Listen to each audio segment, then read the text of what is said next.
Order. Real quickly, I guess a lot of happy people today. They all went back to work, and everybody I seen was actually excited. And saw several people out eating lunch today when I went out and got lunch from one school. So they were hoping maybe you would make it where they could just go out and eat every day like that. And actually, I told them that I thought maybe you would go for that. Maybe you pick it up at least once a month at every school. So I set you up. But no, we do appreciate everybody, our staff and all.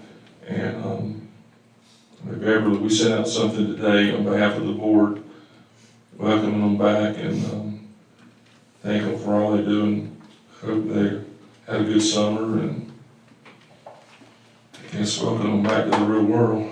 I'm sure they're tired. I'm sure they're happy, yes, they are. And also, you know, this is kind of nice. I sat down here tonight, and this is a group from the local church. They're a bunch of guards that are praying for us, and you know what? That's okay. School system, we all need that. Everybody, so that's really nice that you have that here. That's pretty cool. I think all my years, I don't think I've ever had cards here where somebody's actually praying for us as a board in the school system. But to the group, I guess it's, I'm not sure. This church, it's actually First Baptist, I think, probably.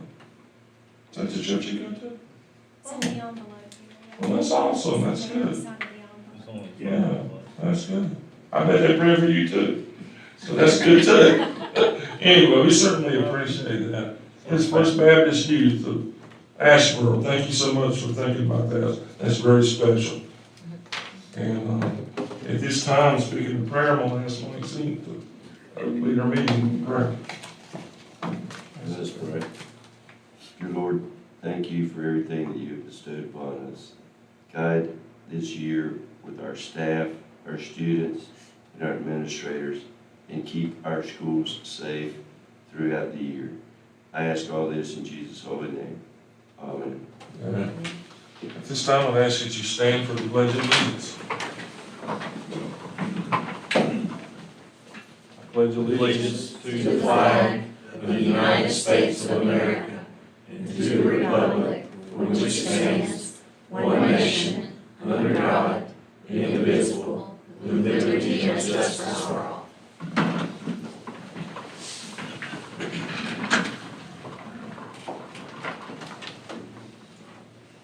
Mike, I know you're a soccer coach. That World Cup team, they sure got it wrong, don't they? We don't want to go there. Boy, that really. At this time, we'll have some comments from Dr. Gaines. Thank you, Mr. Cook, board members. Just want to share a couple things that happened the last couple of weeks. On August 2nd, we had our open school meeting with our principals, assistant principals, and central service administrators. It was at RCSS, and I want to thank Dr. Shaw Artelon for his president at Randolph Community College for allowing us to use his beautiful facility. Also, on the 8th of August, we had our first year teacher orientation session led by our Human Resource Division. Again, Dr. Shaw Artelon let us use his beautiful facility at Randolph Community College for this event. I want to say a big thank you to Andrea Foxworth and Sean Hildreth and all the presenters for their work with this event.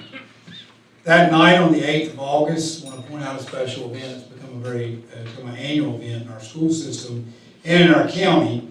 Apprenticeship Randolph signing ceremony and graduation. It was held at Randolph Community College. Two things happened that night. The 7th group of apprentices were named, and I'm very proud to say that 12 of the 16 apprentices named for the 7th group or 7th cohort, 7th class, 12 of those students came from Randolph County School Systems, 12 out of 16. And the third group of graduates of the program were recognized that night, and 11 of the graduates out of a total of 13 were from the Randolph County School System. I just want to say a big thank you to everybody involved in this program and congratulate our students and let them know how proud I am. This is a great opportunity that students have been taking advantage of, and it is wonderful to see them take advantage of this opportunity. And I want to say a big thank you to our local companies, We have 21 industry partners. The first year we started with 12 industry partners, so it's exciting.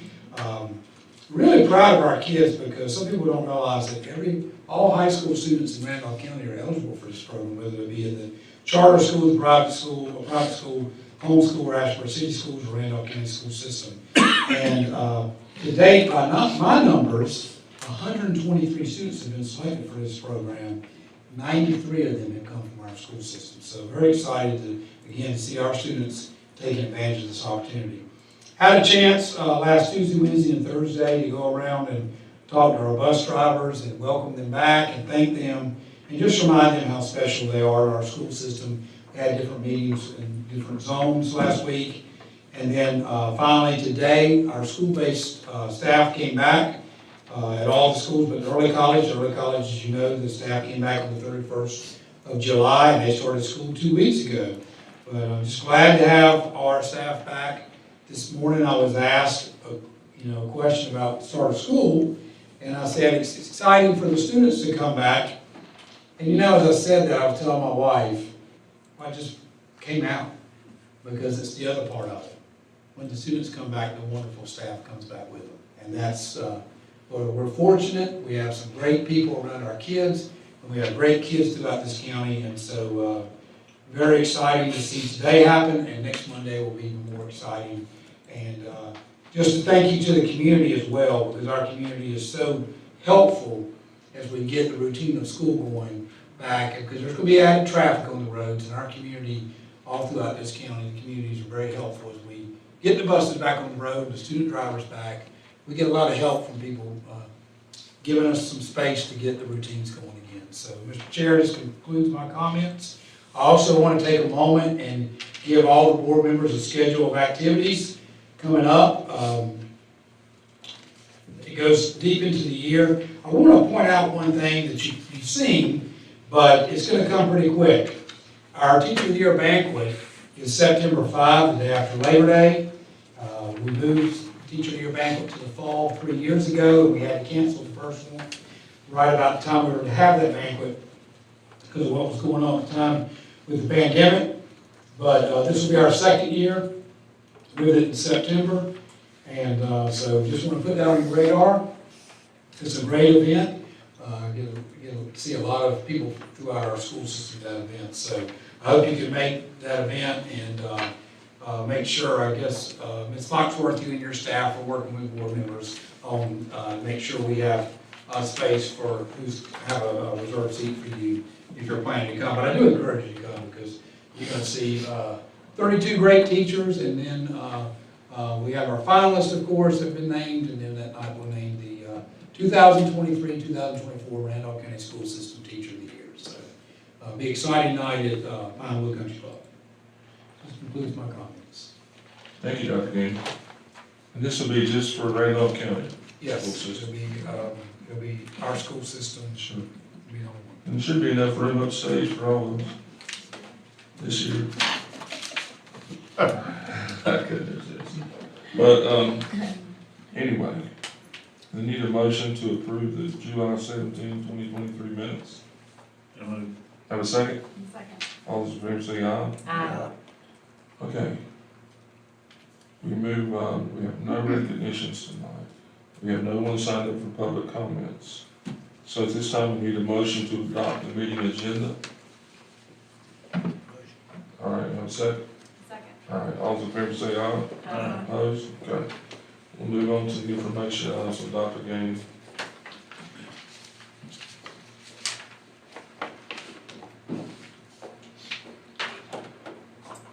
Okay, board members, I have right many things to present tonight, so I will move as quickly as you need me to, but if you have questions, please feel free to stop me.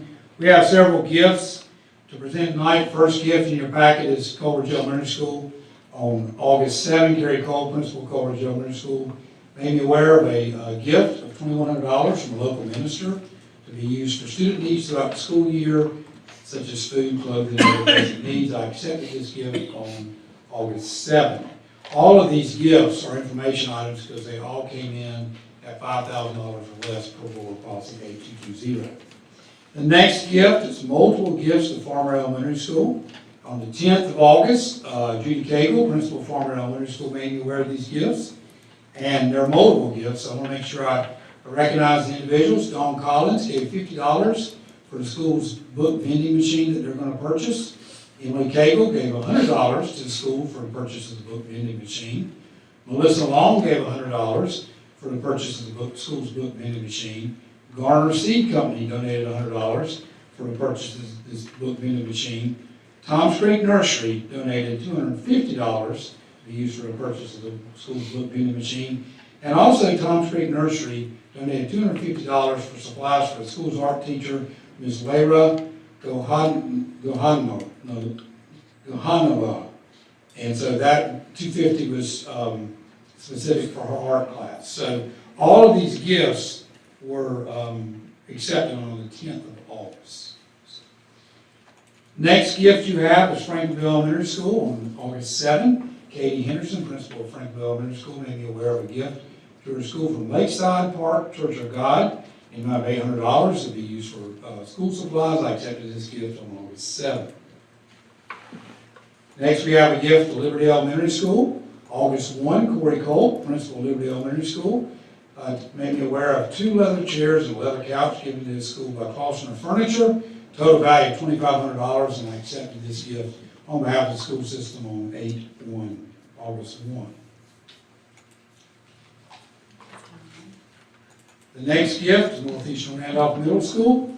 On July 17, Anthony Gross, principal of Northeastern Randolph Middle School, made me aware of a gift given to his school by Brittany Slatt in the amount of $360 to support the school's cheerleading program, and I accepted this gift on July 17.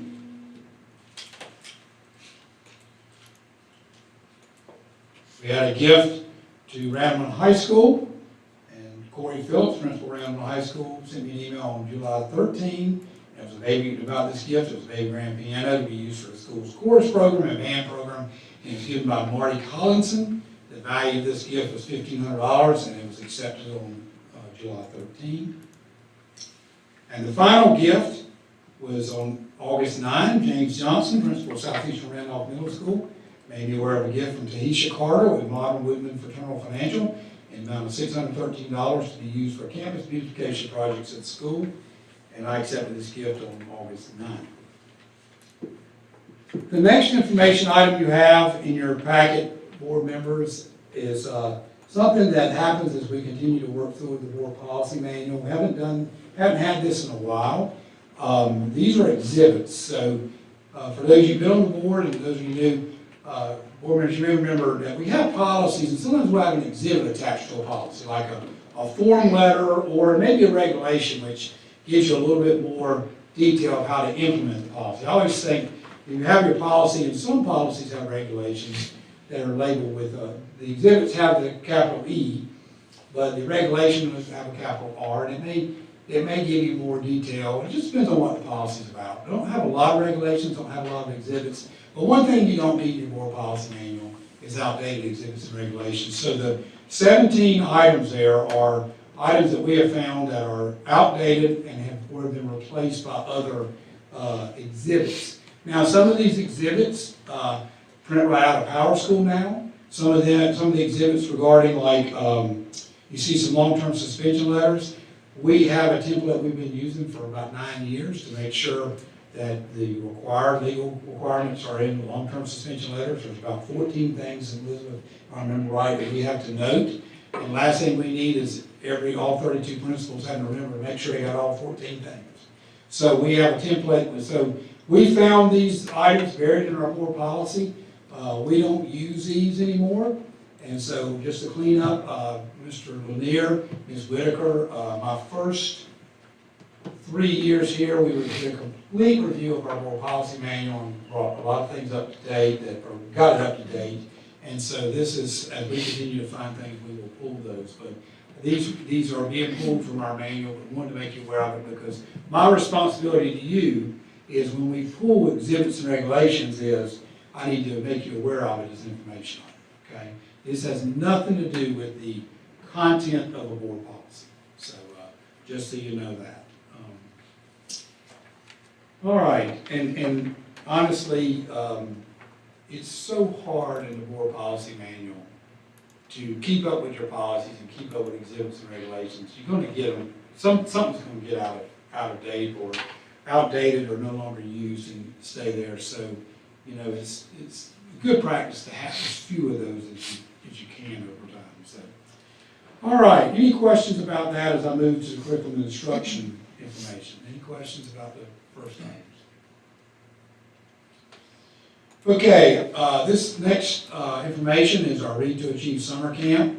It was for second and third grade this year, starting in 2022 is when the first grade dropped out of summer camp. If you go way back to 14-15, the only grade level was grade 3. Over time, we've added first and second grade, but now we're back down to 2 grades. Summer reading camp was held, as you see, June 19th through July 6th, and was held at 4 sites. Last summer we used 8, this year we went back to 4. So just moving back, just so you know, if a child is proficient in reading at the end of second or third grade, and they go to summer camp, they would have to pay the rate that we brought you back in the spring of $545. But if they're not proficient, they do not have to pay. So what you have here is in the chart, you have the fact that we had 345 second and third graders, breaks down how many of each grade level. And really, the bottom test, in-class summer benchmark assessment, was the first test. And those 2 tests are ones that third graders take, because they have the state required reading standard they have to meet. And so, that in-class summer benchmark, that second one there, that has 120 kids took that test, that was new this summer. Last summer, it was, in its place was what was called a comprehensive camp assessment. But this summer, they have the in-class, hopefully we'll move forward with that. And to pass that, you had to make a 725 Lexile score or higher. I always refer to Lexile as your reading comfort level.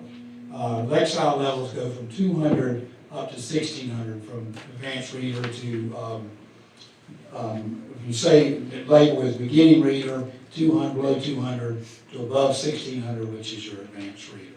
So as you can see, and some board members, you may remember in the past, we'd have charts for previous years, but this is basically a new baseline year. We've had a couple of years with special efforts as we've dealt with learning loss from the pandemic. So we just brought what happened this year. We see the in-class summer benchmark, 120 students took it, 5 students passed it, okay? And if they didn't pass that, they could go and take the Read to Achieve. And these 2 tests happened in the last week of the summer camp, and you see 123 of those students took Read to Achieve, 22 of them passed. So they can get out of the Read, they can satisfy the standard, grade 3 standard for the state by passing one or the other. But at any rate, and obviously they wouldn't take the second one if they passed the first one. So bring that to you. We do get an allotment for this every year. Our allotment this year was $233,741, and we spent $168,836.68 on camp. So the $64,904.32 goes back to the state. We do not have any ability to use that. There was a window of time when we were allowed to use that on, I guess it was supplies related to these grade levels for reading, but that stopped. And so that 64,000, and Mr. Bulls, you know, we talked about that for years, and then we had that little window we could use it, but it goes back to the state. So I want to say a big thank you to Lynette Graves. I see her back there. Lynette works very hard with this camp every year, and it's very smooth, and it's I wish we could have, I mean, obviously we see the pass rate, but I think anytime we're working on reading, it's, you can't go wrong to work on reading. We'd like to see the rate higher, but at any rate, working on reading is paramount, in my opinion, in school. And just remember this, whether a child attends the reading camp or not, whether they're proficient into their grade level or not, it's the parent's choice. So it's not, we cannot force that with so much. So any questions about the reading camp results? Next year, we will try to, we'll have the baselines being built this year, so we'll start moving forward. Had a lot going on in the summer the last 2 years. we've come out of some of the pandemic. So, good to see, we're back to this camp just as a standalone. So hopefully. So why did so many not take it? I don't have that answer. I don't know. I mean, it just seems like It a could high be, percentage. it could be the case of, not coming there again, right on that? It could be, and it could be that they attended for free because they qualified for a good cause exemption, so they had already met the sheet requirement, they didn't have to take an assessment. Yes. So they work on the reading, but just don't have to take tests, because they've already met the third grade standards, so. And I forgot what we had to do. I know this is a different benchmark, says, just looking at the percentage, that's about, pretty close to average, though. What, you talking about 725? You know, the percentage who passed the test, I mean, it's I'd have to look back where we were in past, yeah. within a couple percent. Remember, we had the summer of 20, nothing happened, and then 21 and 22 were a little different. So we'd probably have to go back as far as 19 if you were comparing, but I'm not sure with it being as a different, that first test is a different test. Not sure apples to apples comparison, but yeah, it's, we've got to get better there. I mean, I mean, 345 second and third graders enrolled in. You a math man, about how many second, third graders, students we have in the school system? I don't know if I ever looked at that number. I guess it will be a pure guess every way off. 2,800. We got 15,000 students, right? I mean, 13 you grades, probably, Yeah, you you 1,200 you within 100 That's a grade, good I'd say. size, Yeah. that's a good size of them. Yeah. So you probably looking 8 to 10%. So, A little less than that, probably. I mean, a little more than that, because there's probably 2,500 students. At the end of the school year last year, my report for second grade, for second grade, there was 1,097 students, and in third grade, there was 1,103. Yeah. you come Yeah. 2,200. Yeah. Extrapolate. 2,000 kids, 2,000 second, third graders. And about 15%. Yeah. Yeah, third, 600, yeah, not 15, no, somewhere between 15 and 20. All right, the next item I want to share with you, you guys have seen this before, well, Ms. Whitaker, you and Mr. Lanier may not have, but this is an annual report as well. And this is our class 2023 statistics, and so it starts out with number of diplomas issued, certificates of attendance. That's occupational course study students. Then you got your mid-year graduates, 81.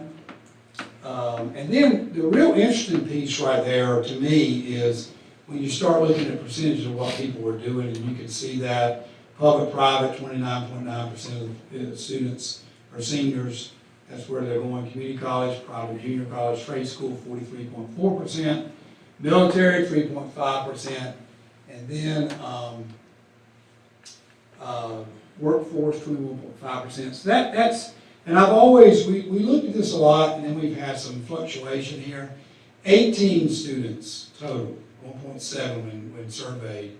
1.7% said they were undecided. So to give you some reference points, 2018, 10 students in the senior class said that. 2019, 6 said that. 2021, 88 said that. And the class of 2022, 54 said that. So looks like we're trending back a little bit towards where we need to be. That's the number that really, to me, that undecided needs to be. We need to keep pushing till we get that to 0. Hopefully we can in the future. The other thing that I remember Mr. Boyles and Mr. Cook, when I think it was during my second interview for this job back in the spring of 2013, we talked about scholarship money. And so look, you can see where scholarship money is now. So to give you a figure, I won't give you all the digits, but in 2000, class 2014 was 20,688,000. 2018 class went to 43,676,000. 2019 class 41 million, so we're in the 40s. And then class 2021 dropped to 23 million, and class of 22 went back up to 29. So here, it looks like we're kind of trajecting up 31 million. And some people ask this question. Yes, that is a report of any scholarship that day is reported, and also it is whatever a child earns. So, but that is, you know, been a high school principal, and that's not uncommon anywhere. That, you know, if I may report 3 scholarships and use one of them, I get, you know, so that leaves a little fluctuation, but also that is in the numbers. So, but as a high school principal, I also had parents who would get upset sometimes when we'd have our senior assembly. There was a point where that was really the only time I spoke at senior assembly. The kids did all the speaking, but at that time, I would go to the podium and I would call, you know, Dale Brinkley, and I'd read all the scholarships he reported. And at the end, say Dale Brinkley will be, and whether he was going to work, going to school, whatever. And every time when that assembly was over, before I could get down the hall, a parent would say, my kid got a scholarship, you can call him out. Well, we got to know about it sometimes. We don't always know. Not everything comes through the school. So the counselors do a great job there. I commend the counselors because we were moving real far up, and then you can see the drop off from the pandemic hit. But it looks like we're on an upward trajectory again, now 31 million. So counselors and staff, that's a collective effort. If you talk to kids, you know that sometimes they don't always find a scholarship from the counselor. Sometimes the staff member comes to them and talks to them. They've learned something. So scholarships are a collective effort by a lot of people in the school level and the community. And behind what you have is you have some charts, a graduate survey, which is some of the data we showed before on that list, and some more graduate survey data. And then, scroll on down, Sheena, yeah, right there. There's by school, the totals, scholarship, and then behind it, you have some charts. Each school, like Eastern's academic, athletic, and then military scholarships, and it shows the history as well. So we'll keep working at this. Obviously, scholarships provide a lot of children with opportunities, and we want to make sure our kids get, just like when I was talking about Apprenticeship Randolph, we want to make sure our children get every opportunity out there for them. And so again, I want to say a big thank you to school level staff, particularly our counselors, who have a big hand in this, and congratulate the students who these numbers represent, because they've worked hard to earn these scholarship monies.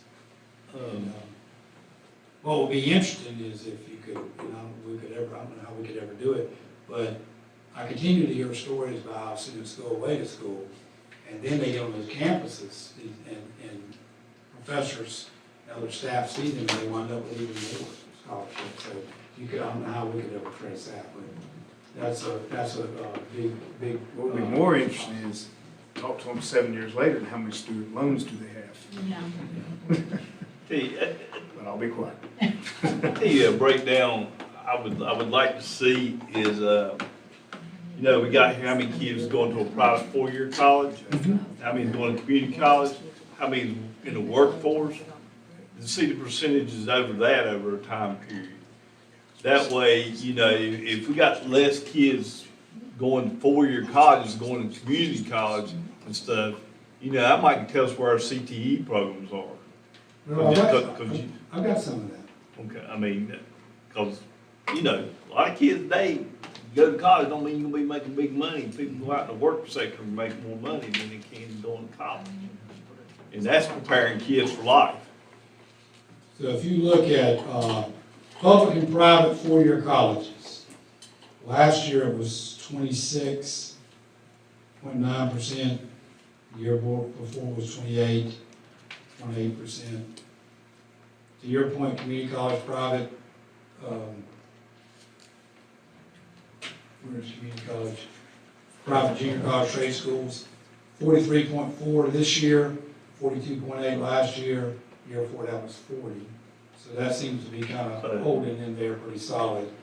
Military, 3.5% this year, 3.2 last year, 3% the year before. So that's kind of, looks like it's kind of, and I still don't think we're there yet for some of this to level out, because I really believe that the scholarship money will continue. I think part of what happened during the pandemic is, I think we even have more opportunities for things not to be reported then, just with. Oh, yeah, I know, like, once they got on the campus, they applied and got another scholarship, it was probably $60,000 or $80,000.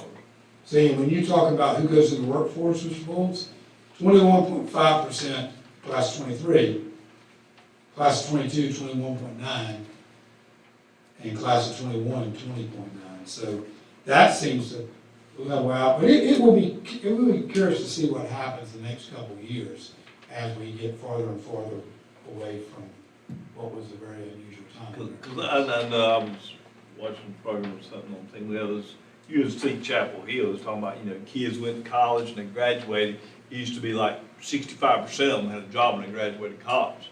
And it was down below, way below 50% now. So that's what I'm wondering if,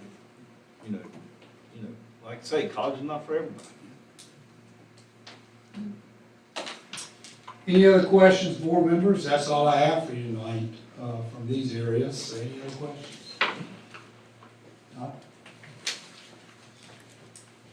Thank you, Dr. King.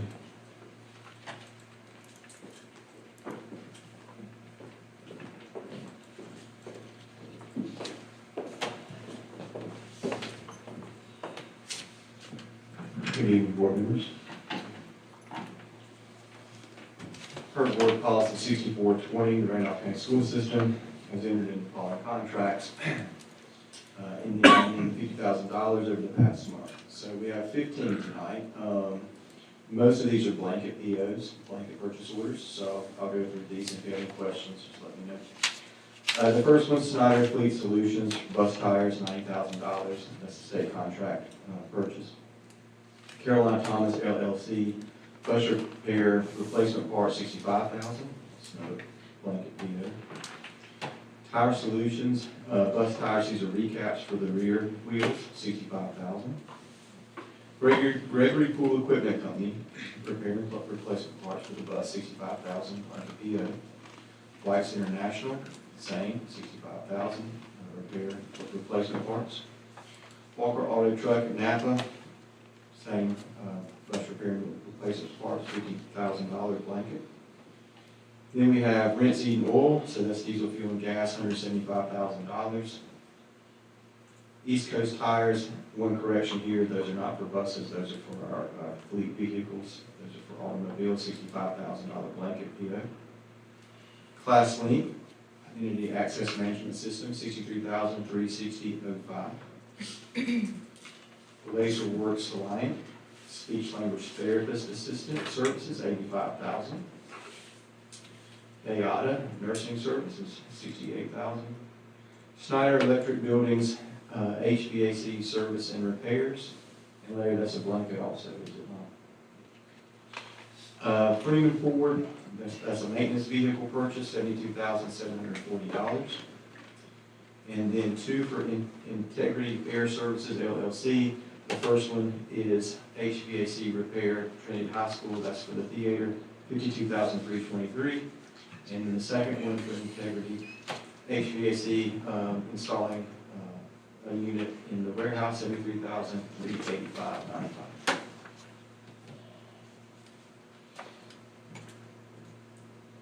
Any questions?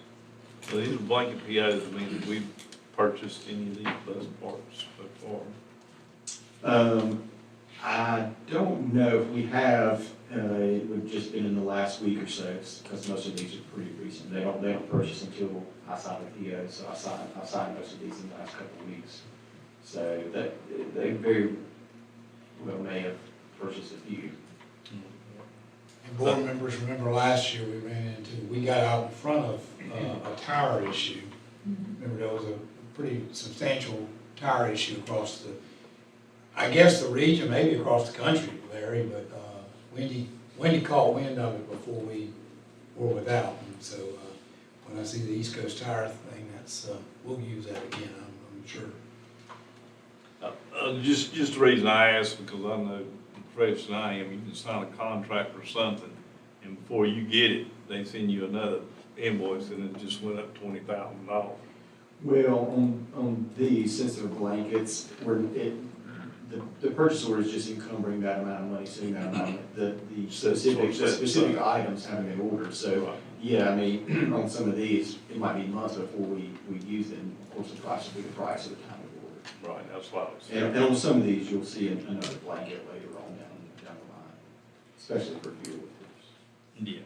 85,000 to Blazer Works, that's in addition to the 165 for the This would be a separate contract. yes. second contract. That's a result of staff issues, and sometimes we can't find people to hire, and we're having to contract. Yeah, we would love to be able to hire Yeah. a speech language therapy assistant, but, 85. and I'm not saying we'll spend 85, but that was the maximum contract. But we also have to get out in front of that too, because if we're not careful, then you call some of these groups and they've already, all their people are contracted out. So Kevin Cox has been really way out in front of some of this stuff to make sure we got people from these contract groups before they were all signed out. Okay.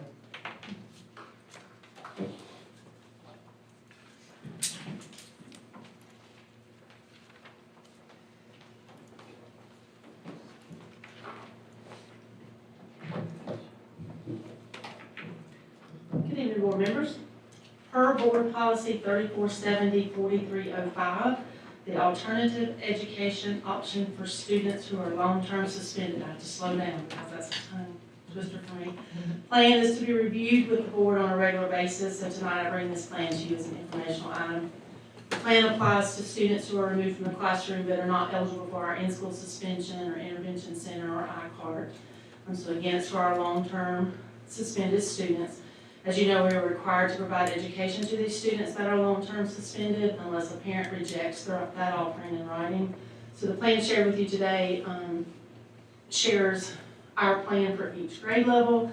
At the bottom, it also shares with you the collaboration and communication plan for ensuring that that long-term student receives access to that alternative educational plan. It's also important to note that this plan does not apply to the children in the Exceptional Children's Program, as their plans are addressed through their individual educational plan and their IEP. This plan is very consistent with the plans that have been presented to you in the past, and I'll be happy to answer any questions you may have about our alternative education option plan for long-term suspended students.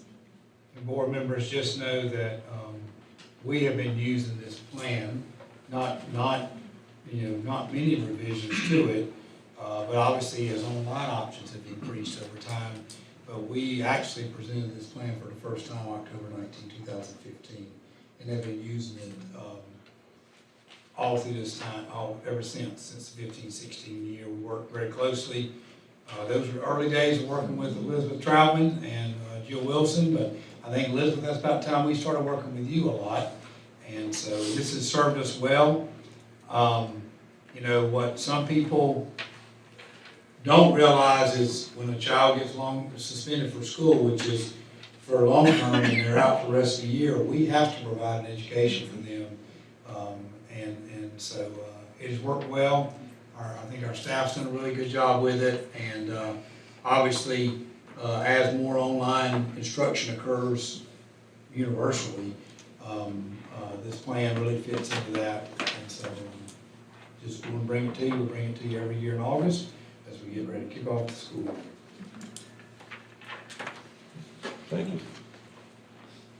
And thank you, Edwina and curriculum staff, Kathy, and directors worked very hard with this. It seems to be a very, we don't want to use it. We'd like to go a year and not ever have to use it, but there's a lot of collaboration with the school level and central service level on getting this plan in place, when it needs to be put in place for a child. Okay, we need a motion to approve the consent items. Have a second? Second. I have a question about the language matters thing. I know last year we weren't sure if we were, it was like 125,000 or something like that. And it was toward the, whatever, It's maybe the first, middle of the fall semester, whatever, we kind of said that this, I guess what we're asking, sorry, is this something we're definitely using this year? Because at that time, we weren't sure if Yes. we were going to use, this is just still one student? You know, I'm looking here, two, providers for two interpreters, and I don't see whether it says one, two, it says 2A student. So, but I don't know.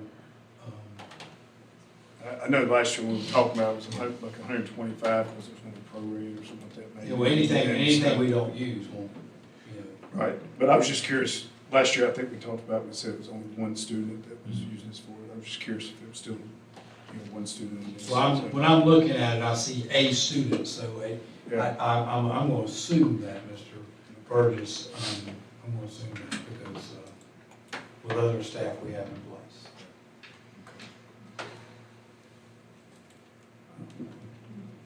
Wow, that's a lot. Yeah. And so, and just while we're on, then, like, the Blazer Works there, so 165, is that kind of like, that's the going rate for, I thought, what was it?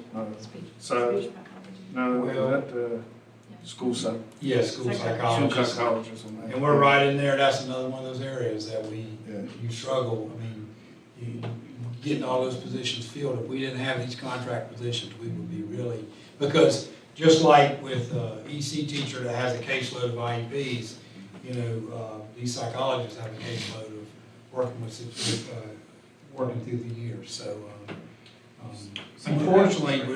unfortunately, you're seeing, you know, you have to, I guess the market demand is going to always push it, probably push it a little higher for time over time. So this wouldn't be someone working every day, probably, would it? Well, no, more than likely, the hourly rates in the contract, you see that. And once again, that 165 is just the max, it's not to exceed that amount of money. That's not saying we'll spend all that, but it's, it really, the hourly rate is the important piece. Yeah.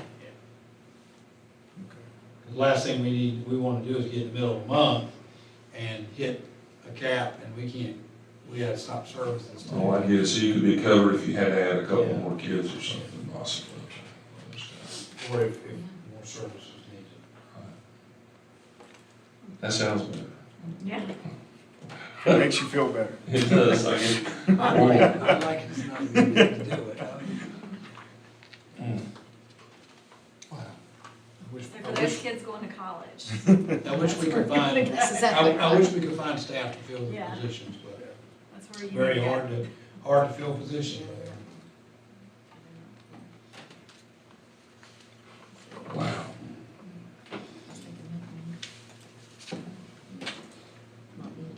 All right, So I moved the motion, then, that was where you were headed. I'm trying to remember where. so we have a second. We have a motion. Do we have a, you gonna second? Was there, We'll make a motion, let's do another second, I'm all. One second. Mike, Philip. All right, we got a second. All those in favor say aye. Opposed? Okay. Sharon?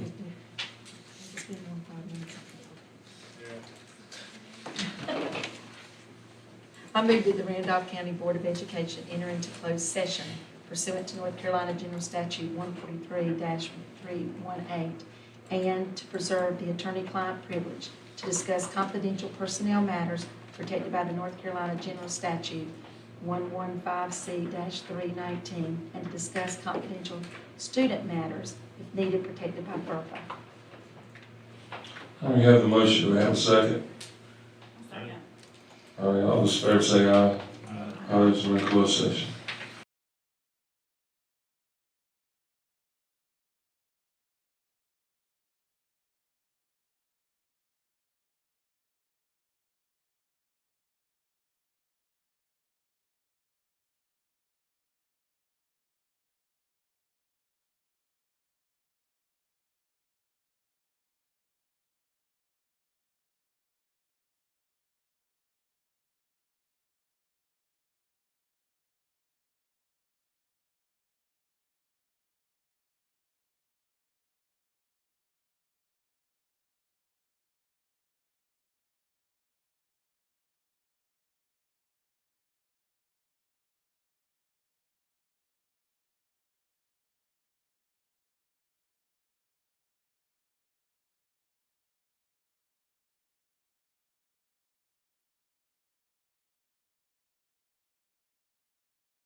All right, we're back in open session.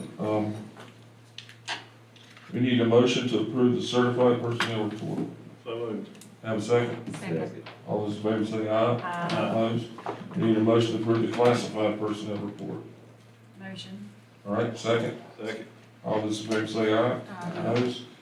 We need a motion to approve the administrative appointment. So moved. Second? All those in favor say aye. Opposed? Motion carries. Need a motion to adjourn this meeting. Motion. All right. Second. All right. All those in favor say aye. Share your network. Adjourn. Thank you.